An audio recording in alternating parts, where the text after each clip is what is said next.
많이 기다리셨습니다. 아직 정식 전당대회 출마 선언을 하신 건 아니죠? 그렇습니다.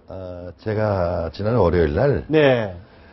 지금 세월호 사건 이후에 좀 당도 바뀌고 나라도 바뀌어야 되는데 네. 당이 어떻게 바뀌어야 될 것이냐 예. 문제를 제가 당내에 중진위원, 초선위원, 당협위원장 또 외부 인사들을 초청해서 세미나를 개최했죠. 그거를 담아서 예. 제가 불언간 근데 뭐 사실상 출정식이었다 뭐 이렇게 언론이 해석도 했고. 예, 뭐 그건 제가 근데 그때 제가 눈에 띄었던 그 말씀 중에 하나가 새누리당이 기업으로 치자면 사실상 1차 부도를 맞고 국민으로부터 구제금융을 받은 거다. 이렇게 말씀하셨잖아요. 그렇습니다. 이게 어떤 의미입니까? 세월호 참사는 사실상 우리 정치권이 잘못한 거죠. 네. 뿐만 아니라 정부도 잘못했고요. 여당입니다. 예. 여당 국가의 모든 책임을 지고 있는 정당이기 때문에 당신들 잘못했다. 예. 그래서 저는 경고장을 준 거라고 생각하고요. 네. 이번에 뭐 중원이라고 할 수 있는 충청 또 강원도에서 저희가 광역 한 것도, 시장과 또 유사를 저희가 상실하지 않았습니까? 그거에 대한 네. 저는 1차 부도고 구제금융을 해줬다. 그러나 네. 당신들 잘해라 예. 라고 경고장을 보낸 것이기 때문에 예. 이제 경제에 비유하면 그렇다는 말씀을 제가 드렸는데요. 예. 더 겸허한 마음으로 예. 국민 앞에 다가서지 않으면 안 된다. 네. 생각을 합니다.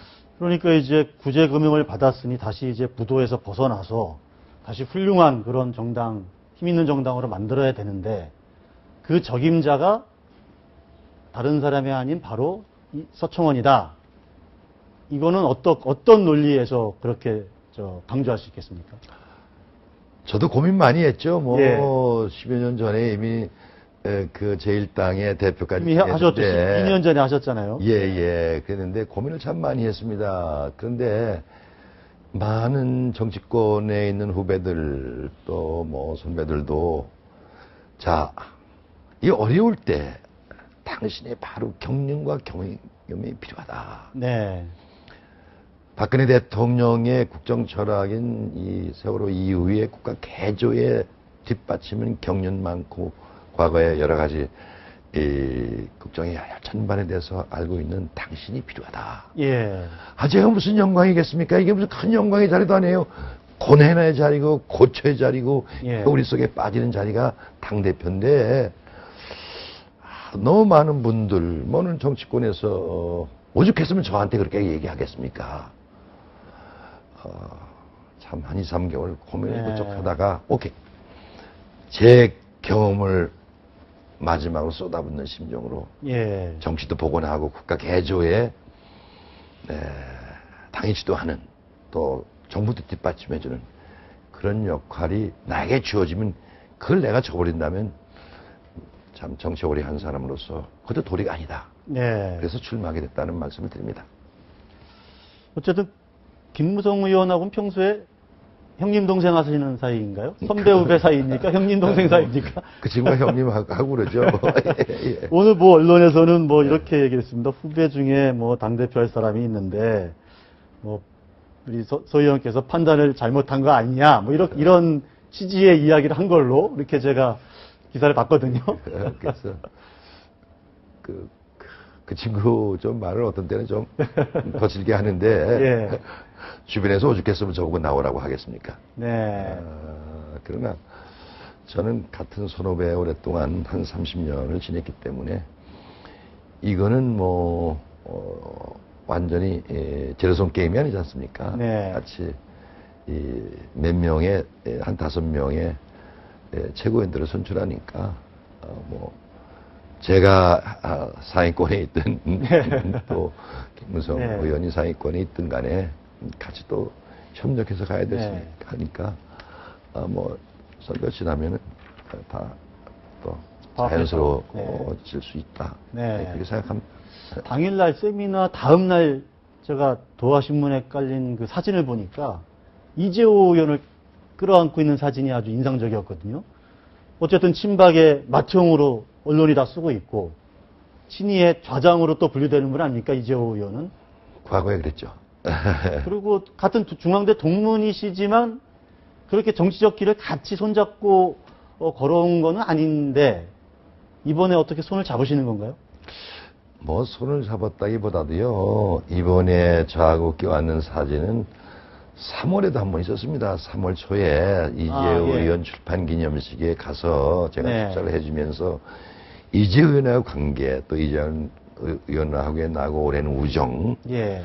잠시 정치적으로 조금 이재호 의원은 이명박 대통령을 나는 박근혜 대통령을 이렇게 돕고 그런 사이에 서먹서먹했던 것도 사실이지만은 네. 이제 이명박 대통령 다 임기 끝나셨고 박근혜 대통령 앞으로 제 이제 2기부터 한 4년 남아 있는데 당이요 오랜 정치 경험해 보면은 당이 하나 된 모습으로 국회의원들도 보여주지 않으면요 야당 못 들고 갑니다. 네. 그래서 모든 거 다 이제 털어버렸지 않습니까? 오로지 이 정권 잘 가고 당을 하나로 만들기 위해서는 네. 조금 노선을 달리했던 네. 그러나 우정은 그래도 오래 남아있으니까 예, 예. 이번에도 제가 토론대에 참석하라고 해서 참석한 겁니다. 예. 당신 쓴소리 해라. 하고 싶은 얘기 해라. 쓴소리를 아주 세게 했어요, 근데. 네. 그 친구도 좀 거쳐요. 어떤 대표는. 예. 그런데, 그 정도 다, 예. 이해하면서 우리가 또 새길 건 새기고 그렇게 예. 하겠습니다. 예. 뭐, 당을 종부리듯 했는데, 이번 전당대회가 그 적폐를 청산할 좋은 기회다. 근데 그게, 뭐랄까, 청와대가 주어가 조금 애매하게 돼 있던데.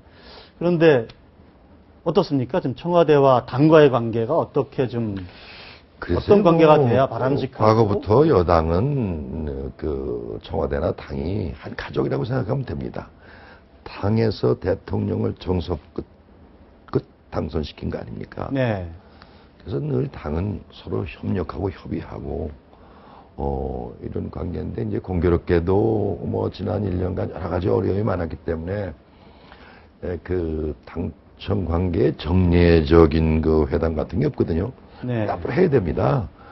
분기별에 한 번씩은 해서 이 정당 국회의원이라는 것은 민생 소통 현장에서 가장 가까이 있는 곳이거든요. 그렇죠. 예. 그럼 청와대만 해도 좀 떨어져 있고 행정부도 좀 떨어져 있거든요. 그러니까 당정청이 수시로 만나서 국민이 지금 어떤 생각을 하고 있고 예. 국민이 지금 얼마나 경제 문제 일자리에 매달리고 있는데 이걸 어떻게 하자. 이런 방법을 저런 방법을 논의해야 되는데 그런 것들이 이제 지난 1년간 조금 저도 여당도 해보고 야당도 해봤는데 조금 소원해졌던 점도 있는 것 같습니다. 아, 지난 1년간에. 예, 그래서 예. 앞으로 만약에 이제 제가 당이 바뀌면은, 분기별이라든가 정례적으로 당정청 회의를 통해서, 당의 목소리도 전달하고, 예. 당의 그 힘을 갖고 야당과 대화를 할 때 정치 복원이 되는 것이죠. 예. 그런 관계가 이루어지지 않으면 정치도 복원하기 힘듭니다. 같은 관계니까 늘 수평적으로 모든 문제에 논의하고 상의하고 해결하는 방법을 찾아 나가는 그런 모습이 당정청 관계다. 그렇기 때문에 그거는 과거에도 있었고 꼭 여당 대표가 될 때는 그렇게 정례화하는 네. 회의를 해야 된다. 이전에 당은 뭐랄까 청와대 당과의 관계가 약간 좀 수직적 관계였는데 그 수평적 관계로 예. 전환하고 저는 이제 작년 10월 재벌손에 들어왔기 때문에 네. 사실 평의원입니다. 평의원. 예, 그래서 예. 그 메커니즘은 잘 모르겠는데도 야당들도 많이 만나니까 자꾸만 청와대예요. 그런 모든 정치는 여당의 대표라든가 여당에서 주도하고 대통령은 정치에서 좀 편하게 해드려야 되거든요. 예. 응? 근데 전부 뭐 청와대에서 지시하는 거로 그 야당들이 얘기하고 그러고 또 뭐 물론 그동안에 뭐 여야 간의 대통령하고도 협의하고 그랬거든요. 예. 근데 거기서 모든 문제가 매듭이 안 풀리니까 자꾸만 청와대에서 매듭을 풀지 네. 않는 것은 공격을 나가니까 청와대만 다 한단 말이에요. 알겠습니다. 그거는 세자. 뭐랄까 힘 있는 여당의 네. 책임 대표가 되겠다. 그거죠. 이게 예. 이제 우리 서 의원 그래서 예. 이번 전당대회 출마하는 편이다. 이렇게 정리하면 네, 네. 예. 괜찮겠습니다. 예.